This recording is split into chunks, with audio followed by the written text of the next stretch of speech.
Hello everyone, welcome back to my channel again. Today I'm going to show you one of the tests I have done recently. It's about utilizing different large language model to provide alternative endings for the movies, and we analyze the movie endings and see the dispersions using different visualizations. And we are going to also do some basic sentiment analysis on these endings. So basically, I chose the Lord of the Ring trilogy, which was a very famous movie saga, and I used the transcript as a basis for our analysis and interact with local Olama tool and also the different large language models already downloaded. In addition, I also used the embedding model to transfer the textual results to embeddings for further analysis. So as you can see here, I have a brief summary of each step of the analysis. In general, we load the transcript, generate the endings, then generate the embeddings, and first of all, we try the dimension reduction and visualization on all data together. And we separate it into different movies and also do additional analysis as you see here. So let's go to the main part. First of all, you see here is the load transcript, generate endings, embedding transformations. In here, basically, you need to prepare Olama and download the models that you're going to use. For example, here, these are the large language models I'm going to use, and you should be aware of how to use Olama module in local environment. So preparing all the interfaces with Olama and also the transcript, then we're ready to go. And here we use a function to generate and save results. We have different models and we have different movies already defined. And in here, I'm going to do 10 iterations to actually call each models 10 times to generate a different ending based on the transcript I gave and for the movie I defined. So I'm going to see a different endings produced by large language model and further analyze it. Then here, after generate all the endings, I'm going to generate the embeddings based on the text message or the endings that are given by the large language model. And I'm going to further analyze these embedding results. And in here, I just call the functions on different models and work on different movies and generate and save results. Eventually, I'm going to have 3 models working on 3 movies for 10 times. And here, I just save the results to a CSV file so that in case my program just stopped here for the next analysis, I can read the CSV file very quickly without rerunning all the code. And here I'm going to see it in 2D dimensions display after PCA transformation. As you can see, there is additional work I put in the code because I want to see the progress of the running of the code. As you can see, generate the different endings cost me about 40 minutes, and to embed all the different endings took about 3 minutes. So this is optional. I just want to see where the work was. And for the 2D display, you can see that we might need to further cluster the data points to get an idea of the dispersion. And of course, we need to separate it into different movies because here we don't separate them to different movies. We just see a general situation. Then I also add this part for 3D PCA visualization. As you can see here, if we just increase the dimensions, the dispersion of the results would spread to a larger range. Here we just get a general idea of all the results, but of course we are going to separate them into different movies. So I also added this code block to save the embeddings to the existing CSV. So as you can see here, the first run I get this Lord of the Ring endings CSV file. So when I add the embeddings, I have this file, the previous file with embedding values here. So now I have a complete set Of course, if you put this part in the beginning, I think it's also okay. But here I just want one CSV file without embedding, another with. It's optional. And here I choose the cluster number, which is the optimal cluster number for the clustering in the later step.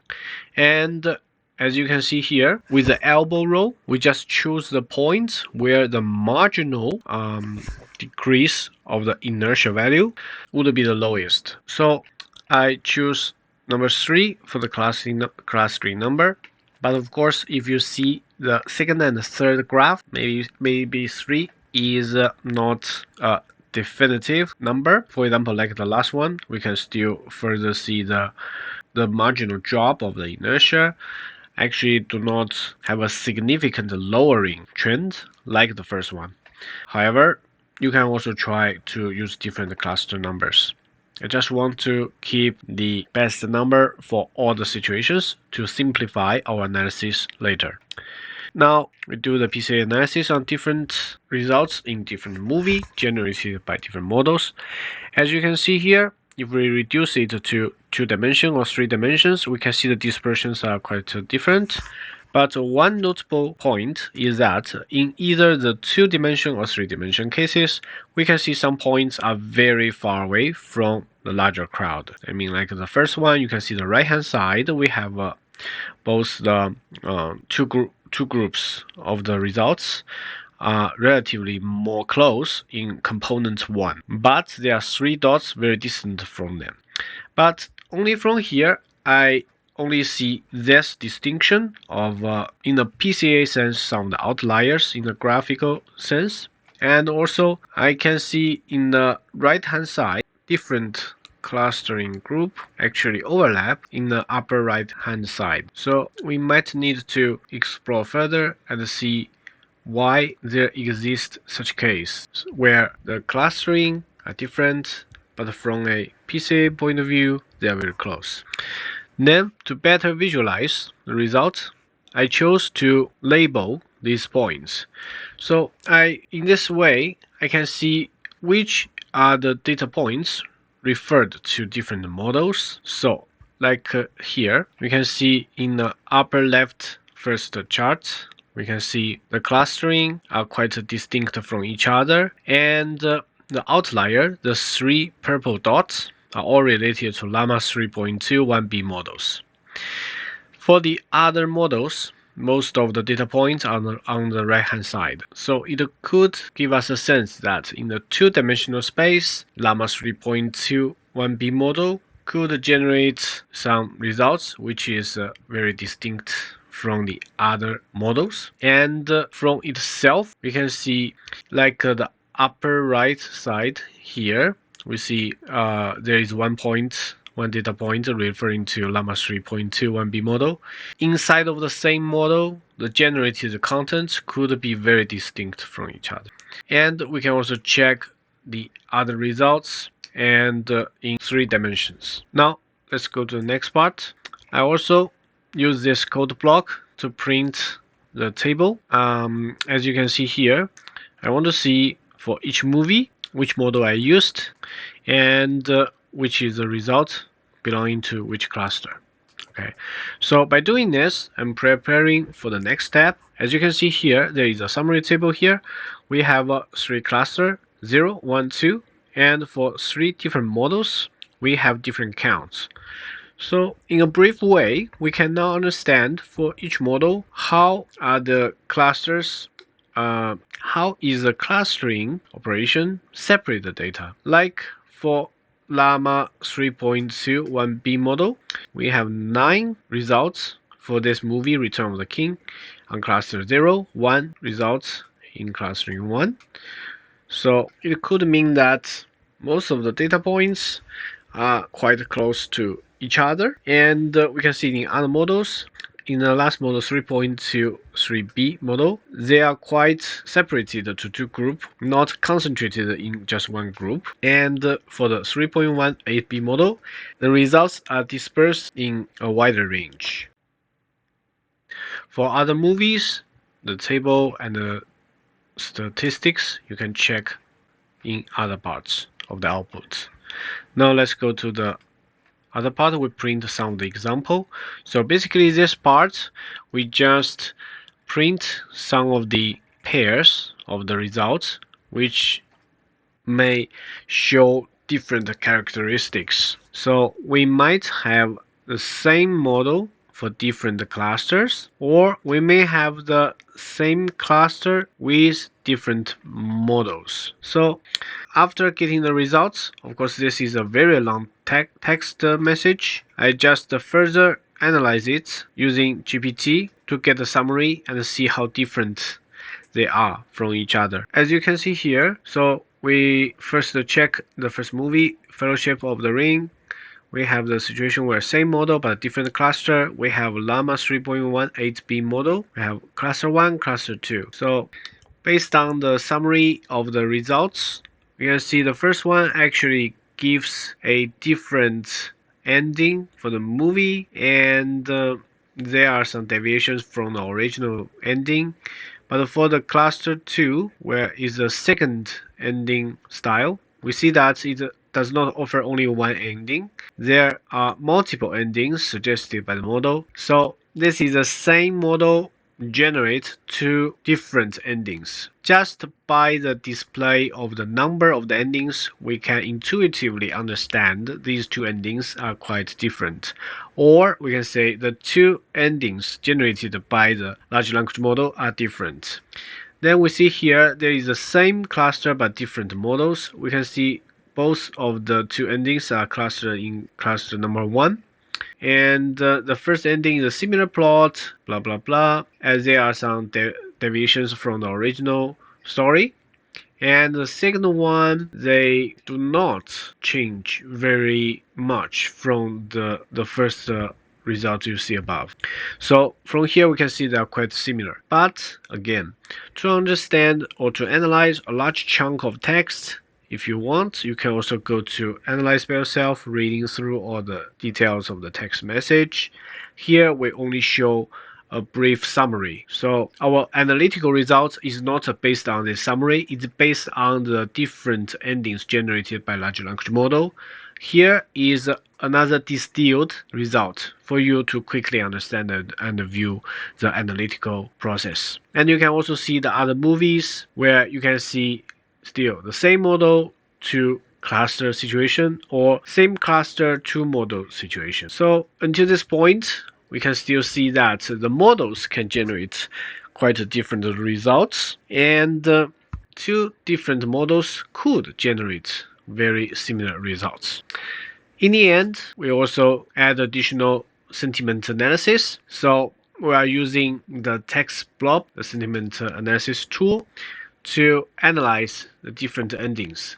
Then we put it into the visualization and also the tabular information. In the tabs here, the table, you can see that which is the sequence of this ending, which is the model, which is the movie, and the prompt number, generated ending, polarity, and the subjectivity. These two figures are generated by the sentiment analysis package, and eventually we get this graph. We can see polarity is a negative sentiment or positive. So in general, we can see that a large part of the results are prone to be the positive range. Relatively smaller parts are to the negative range.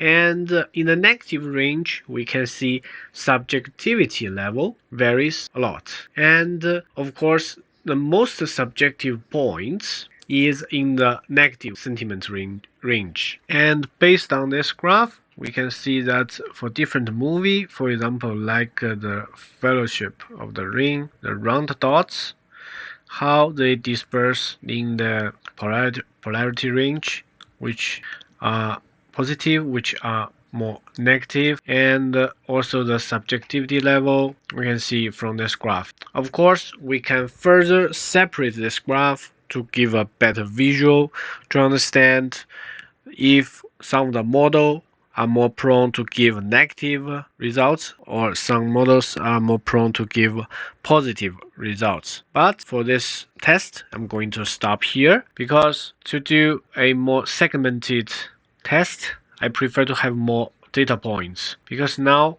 my data points are quite limited, so I think I'm going to stop here. And to get a general sense that, first of all, large language models may give different story alternative, ending to alternative in a different range. So there is a creativity part of the different models, and for different models the dispersion range are quite different. Some models may be very creative, each prompt give very distinct results.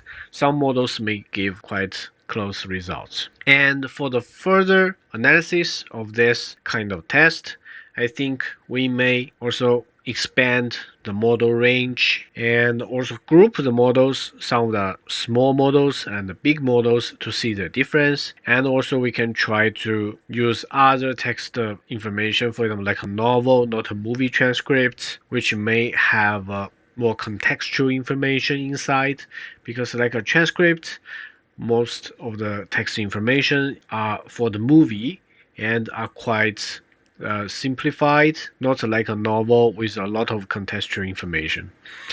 And furthermore, we can also try different embedding models, different sentiment analysis models, and we can also try the analysis of the sentiments in each segment of the movie or each segment of the predicted alternative results.